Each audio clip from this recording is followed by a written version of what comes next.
Assalamualaikum warahmatullahi wabarakatuh. Perkenalkan, saya Fauzia Amna Rahmat, NPM 211230119 kelas 12C. Hari ini saya akan mencoba menjawab ATS Supply Chain Management dari Pak Agus. Ya, saya mulai. Eh, Soal yang saya dapatkan adalah soal versi kedua, di mana deskripsi masalahnya yaitu pada tahun 2023 PT Nusantara Retail mengalami beberapa masalah signifikan dalam rantai pasokannya, yaitu satu, kelebihan stok di gudang pusat. Produk makanan ringan misalnya keripik kentang mengalami penumpukan hingga 200% dari kapasitas optimal selama kuartal kedua. Kedua, kekurangan stok di tingkat toko. Beberapa toko di wilayah Jakarta mengalami kekurangan stok produk minuman, minuman kemasan selama periode promosi besar-besaran pada kuartal ketiga. Ketiga, adanya peningkatan biaya logistik. Biaya transportasi meningkat sebesar 25% dibandingkan tahun sebelumnya karena kebutuhan pengiriman untuk memenuhi kekurangan stok di toko. Berikut data statistik asumsi terkait permintaan dan pesanan. Terlihat pada bulan Januari sampai dengan bulan April, permintaan konsumen akhir per unit itu meningkat, kecuali di bulan Februari ada penurunan 1 unit aja. Pesanan toko juga pun meningkat dari Januari sampai dengan April, kecuali di bulan Februari. Begitupun pesanan ke gudang pusat. Eh, ini juga meningkat. Observasi utama, fluktuasi permintaan konsumen di tingkat toko relatif kecil, tetapi pesanan dari toko ke gudang pusat menunjukkan variasi yang jauh lebih besar. Ketidaksesuaian ini mengindikasikan adanya bullwhip effect dalam rantai pasokan PT Nusantara Retail. Adapun kronologis masalah, pertama pada kuartal 1 bulan Januari sampai dengan Maret 2023, toko-toko di wilayah perkotaan melaporkan peningkatan pesanan untuk produk makanan sebagai persiapan promosi liburan. Gudang pusat menanggapi dengan meningkatkan produksi dan pengadaan barang secara besar-besaran. Pada kuartal 2 bulan April sampai Juni 2023, permintaan aktual di tingkat konsumen tidak sesuai prediksi awal, sehingga terjadi kelebihan stok di gudang pusat. Biaya penyimpanan meningkat hingga 30% dan beberapa barang mendekati masa kadaluarsa. Ketiga, pada kuartal 3 bulan Juli sampai dengan September 2023, promosi besar-besaran di toko meningkatkan permintaan minuman kemasan secara signifikan. Namun gudang pusat gagal mengantisipasi permintaan ini karena fokus sebelumnya pada makanan ringan. Berikutnya, keterlambatan pengiriman mengakibatkan keluhan pelanggan dan penurunan kepuasan konsumen. Adapun jawaban yang dapat disampaikan untuk pertanyaan nomor 1, fenomena bullwhip effect pada PT Nusantara Retail.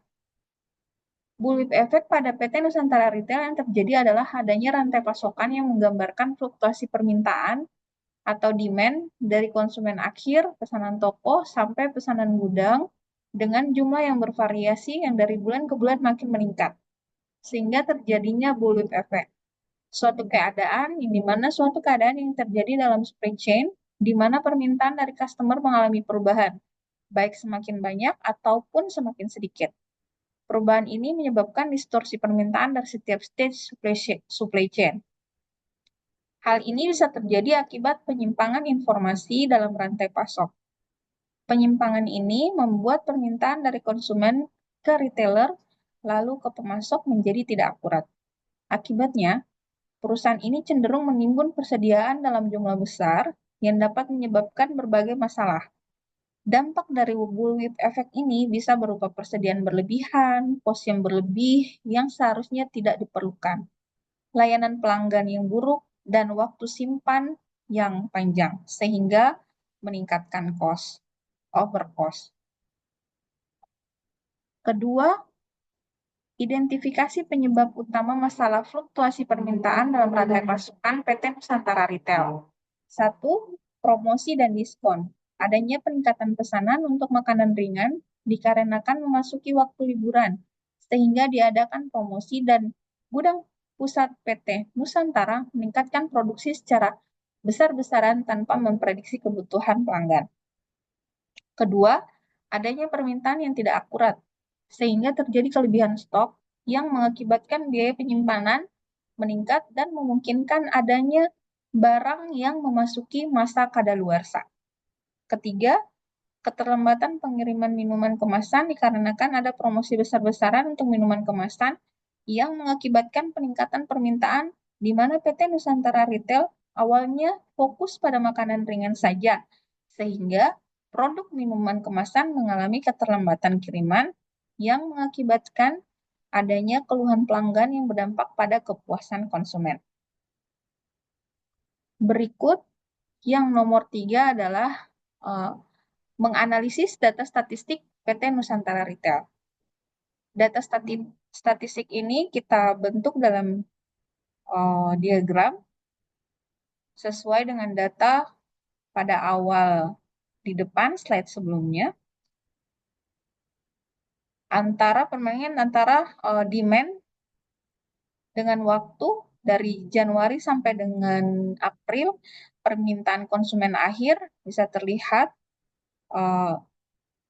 terjadi kenaikan dari bulan ke bulan, dan pada bulan Februari saja adanya sedikit penurunan dibandingkan dengan tahun sebelumnya, yaitu bulan sebelumnya itu bulan Januari.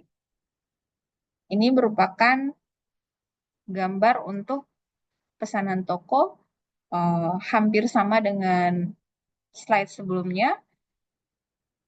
Terjadi peningkatan, tetapi di bulan Februari ada sedikit penurunan. Di bulan Februari demand-nya pesanannya lebih sedikit dibandingkan dengan bulan sebelumnya. Berikut pesanan gudang pusat, ini pun sama, dapat terlihat bahwa pesanan ke gudang pusat meningkat dari bulan ke bulan dibandingkan dengan permintaan konsumen akhir dan pesanan toko. Tapi kita juga bisa melihat di bulan Februari ini permintaan demand-nya lebih sedikit. Bisa jadi karena pada bulan Februari mempunyai hari yang lebih sedikit daripada bulan-bulan yang lain, yaitu di antara 28 hari dan 29 hari. Berikut nomor 4, rekomendasi strategis untuk PT Nusantara Retail. Yang pertama, penguatan kolaborasi dengan pemasok. Strategi vendor manage inventory atau VMI dapat mengimplementasikan sistem VMI di mana pemasok mengelola persediaan bahan baku yang ada.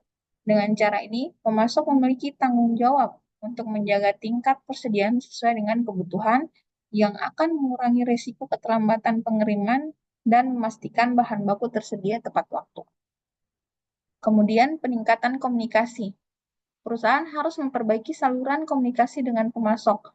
Penggunaan sistem ERP yang dapat diakses antara PT Nusantara Retail dengan pemasok sehingga memudahkan pelacakan pesanan bahan baku secara real-time. Hal ini untuk menyesuaikan produk dan pengiriman mereka dengan lebih akurat.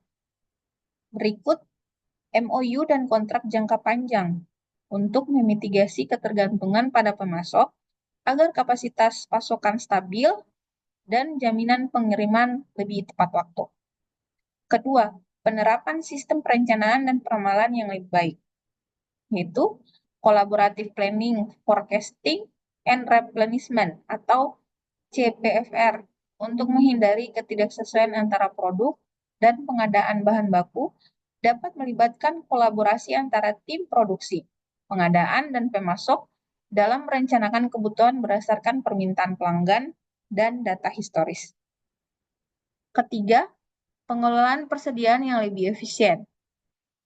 Just in time atau JIT akan memastikan bahwa bahan baku yang dibutuhkan tiba tepat waktu dan dalam jumlah yang sesuai, mengurangi persediaan berlebih dan optimalkan penggunaan ruang gudang.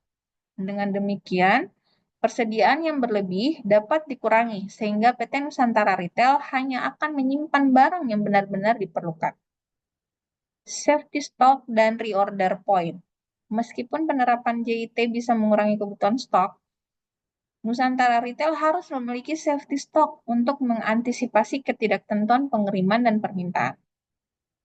Keempat, penggunaan teknologi untuk meningkatkan koordinasi, yaitu bisa menggunakan sistem ERP yang terintegrasi untuk memperbaiki koordinasi antar divisi.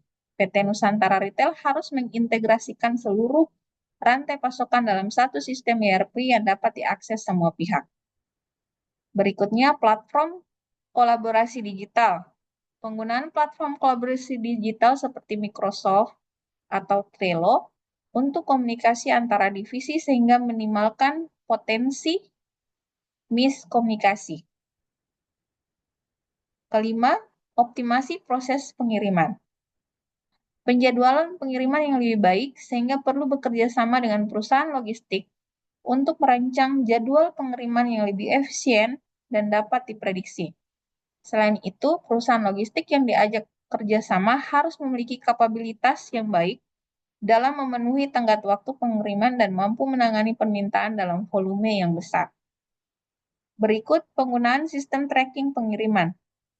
Ini berfungsi untuk memantau pengiriman PT Nusantara Retail bisa menggunakan sistem pelacakan menggunakan GPS ataupun RFID, sehingga bisa memantau status pengiriman secara real-time. Yang kelima, simulasi dampak implementasi. Salah satu rekomendasi menggunakan